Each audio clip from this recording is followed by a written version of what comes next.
What's up guys, I'm Dio, here representing the Classic Arc, and this video I'm going to call Appendix A because it's going to contain supplemental information about the topics, basically things that I may have skipped, or I didn't go over well enough, or even mistakes that I made in the video. That'll all go on the appendices. This specific one will give a background of Justinian's reconquest, and it's going to be more of an informal presentation. I just threw together some slides and pictures. I don't have a set script, and I'm gonna just talk and hopefully not go on too many tangents. And yeah, I'm gonna do these every so often, and as well as continuing on the main story, and part 3 should be coming out in the near future. Just give me some time.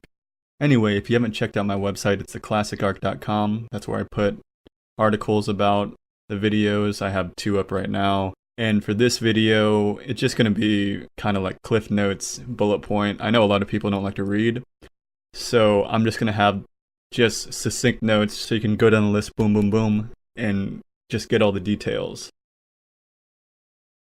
Now here's a map of the Roman Empire at the death of Trajan in 117 CE. This is the greatest extent that the Roman Empire will ever reach.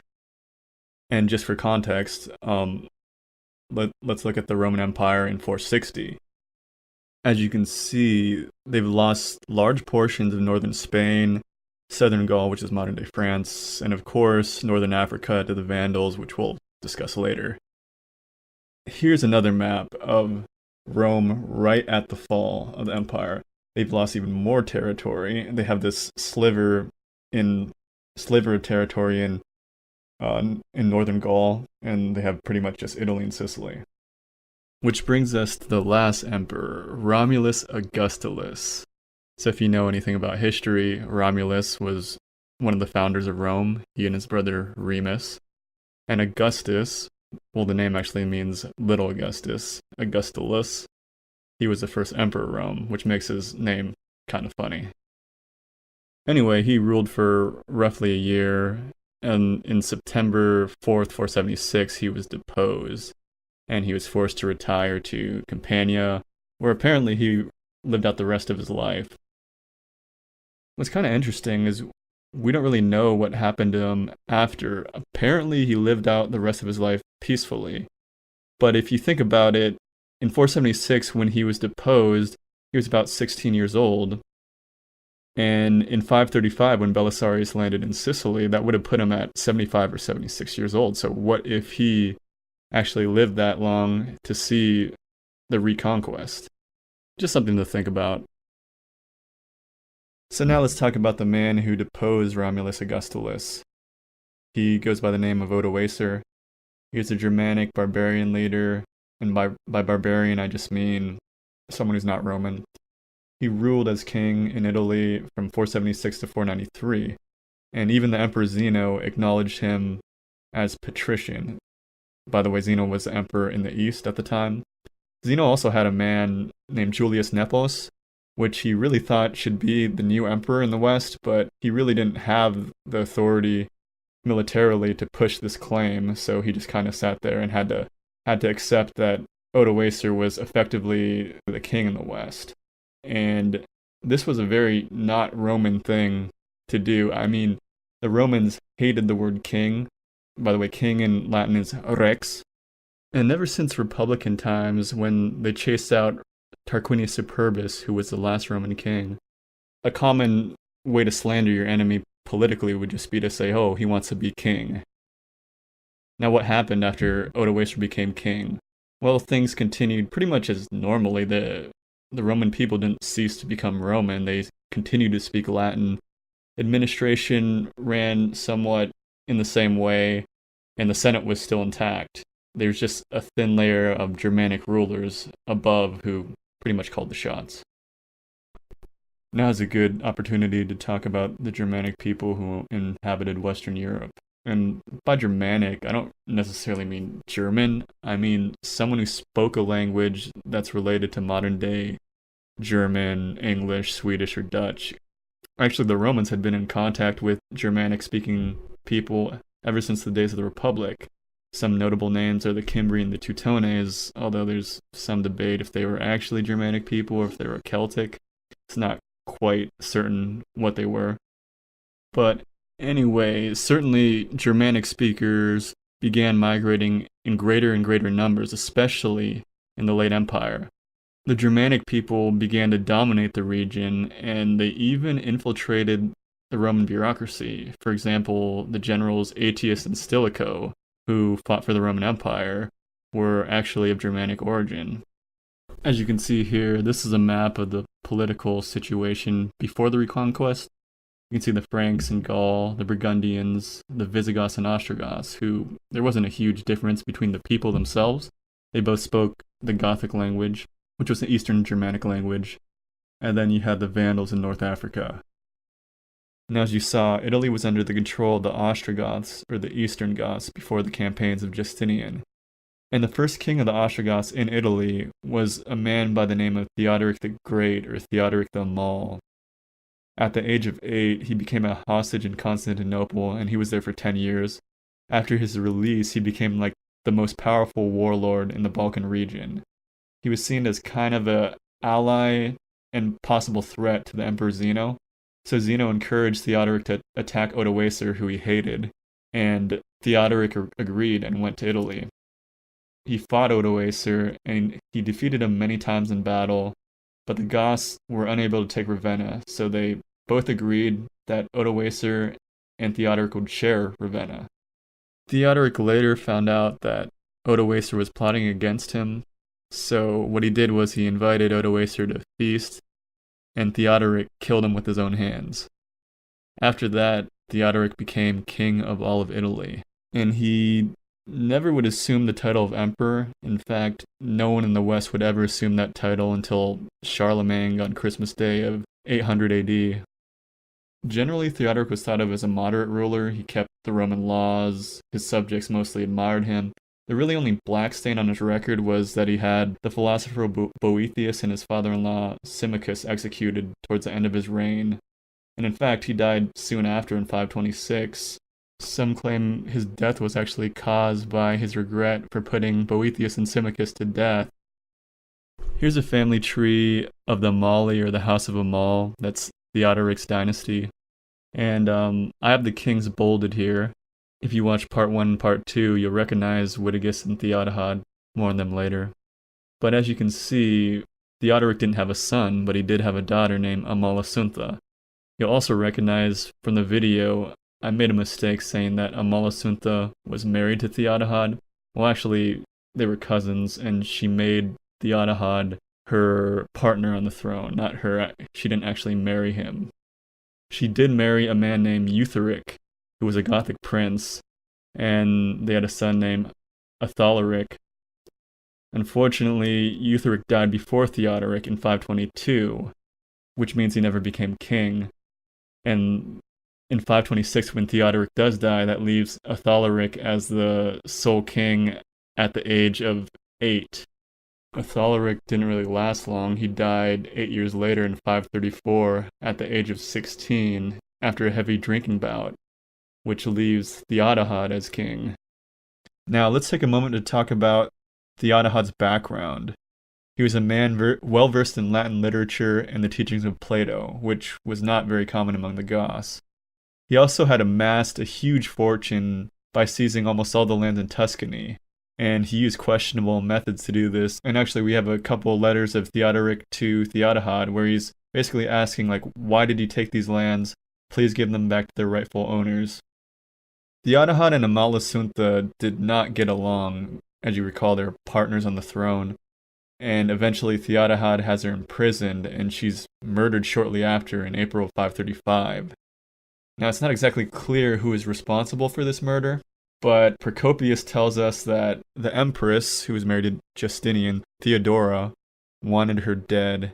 And there is some evidence that this may have been the case by their correspondence, the letters that went back and forth between them. In any case, Amalasuntha's death gave Justinian a pretext to begin war because he considered her an ally. And he had Belisarius invade Sicily, as you saw in video 1 of the series. If Procopius is to be believed, Theodahad was a complete coward. If things were going badly, he would immediately cave in to the demands of his enemies. but if things were going well, he would often go back on his word and become very overconfident. For example, when Belisarius took all of Sicily and another imperial army was moving in from Dalmatia under the general Mundus, he agreed to give Justinian all of Italy. But as soon as Mundus was killed in Dalmatia, he immediately went back on his word, and to add insult to injury, he even imprisoned the emperor's envoy, a guy named Peter, and his comrade Athanasius. As you saw in part 2, Theodahad didn't do anything to relieve Naples when it was being besieged by Belisarius. And the other Goths were appalled at his inaction because they believed that either he was working with the Emperor Justinian, or that he was just a complete coward. So they met at this place outside of Rome called Regata, and declared another man named Witigis as king. So Witigis was not from a noble Gothic house, but he distinguished himself by serving under Theodoric as a soldier. And let's go back to that family tree. As you can see, he married Amalasuntha, Amalasuntha's daughter, and Theodoric's granddaughter. He had a more aggressive policy towards invading Romans, but he really couldn't best Belisarius, so he had to call a peace in December of 537, which you saw at the end of part 2 of the series. Now let's talk about the political situation in the east. Here is a map of the Eastern Roman Empire before Justinian's reconquest, and if you compare it to the territory of the Imperial Roman Empire in 117 AD, it's almost the same size, except they've lost a portion of land in the Caucasus, Mesopotamia, and Arabia. Justinian's predecessor was his uncle Justin. He was an Illyrian peasant who came from a town called Bedriana. It's near modern-day Niš in Serbia. This was a Latin-speaking area of the empire, and Justin made his way to Constantinople to pursue a career in the military. He eventually worked his way up to become the commander of the palace guard, who are known in Latin as the excubitores, or in Greek as the excuvitores, and this was under the reign of the Emperor Anastasius. When Anastasius died in 518, there was a palace official by the name of Amintius who tried to bribe Justin to support his friend Theocritus to become emperor. Unfortunately for Mintius, Justin used the money to promote himself, and he became emperor. His nephew, Flavius Petrus Sabbatius Justinianus, or we know him as Justinian, of course, was really the power behind the throne. Justin was pretty much illiterate, and in fact he needed a wooden stencil to sign official documents because he couldn't write. When Justin actually became emperor in 518, he was actually pretty old. He was 70, but he lived on for 9 years and had no children. So when he died in 527, Justinian became emperor. Now, a lot happened during Justinian's reign, such as the reform of Roman law and his extensive building projects, but I'm just going to focus on the topics relating to Justinian's reconquest because otherwise we'd be here for hours. Now, Justinian was from the same area that Justin was in Illyria. He was a native Latin speaker, but he spoke Latin and wrote Latin in kind of a rustic country dialect. We actually have letters that we believe he composed, and the Latin in those letters is not proper Latin. It's kind of a provincial style, say if you compared it to the writings of Cicero or Tacitus. He married a woman by the name of Theodora, who was of questionable background, and if Procopius is to be believed, she was an actress and a prostitute. One thing I want to mention about Procopius, though, is it's really hard to tell what of his writing is true and what of it is just plain libel. I'll probably come out with another appendix where I talk about my sources, and a big one, of course, is Procopius. Anyway, getting back to Theodora, she was a very intelligent woman, and she actually shared a considerable amount of the power with Justinian. During the Nika riots, when Justinian was about to flee the city, she convinced him to stay, and Justinian did, and he sent his generals in to slaughter the rioting mobs. Now back to Justinian. He envisioned the West as being Roman and therefore rightfully his. And this was a conception that was also held by all the previous Roman emperors in the East ever since 476. Those barbarian kingdoms that were holding Roman lands in the West, they were illegitimate, and those lands were rightfully Roman. Those emperors before Justinian, though, did not have the financial means or the military to actually carry out a reconquest. Justinian, however, had actually inherited a considerable amount of wealth that was actually built up by Justin's predecessor, Anastasius. Anastasius was a man who didn't like to spend much money. He was kind of a penny pincher, so the treasury had a considerable surplus under him, which carried on in Justin's reign, and Justinian was able to reap the benefits there. So the first place that Justinian looked to reconquer was North Africa. During the time, North Africa was held by people called the Vandals, who were an Eastern Germanic people. Now, almost all of these Germanic barbarians were of a sect of Christianity known as Arianism. And I'm not going to get much into theology here, but basically adherents of Arianism believed that God had created Jesus, therefore God existed before the Son, whereas the traditional Orthodox Nicene Christianity held that God and the Son had always existed. So the Vandals being heretics was one bad thing, but what was even worse was that the Vandals were persecuting Orthodox Christians. In 523, a Vandal named Hilderic came to power, and although he was an Orthodox Christian, he treated the Orthodox population with respect, and he even recalled some exiled Orthodox bishops and opened some Orthodox churches. So Hilderic was on good terms with Justinian. However, in 530, his cousin Gelimer deposed him and imprisoned Hilderic. So Hilderic called upon Justinian to aid him and restore him to power.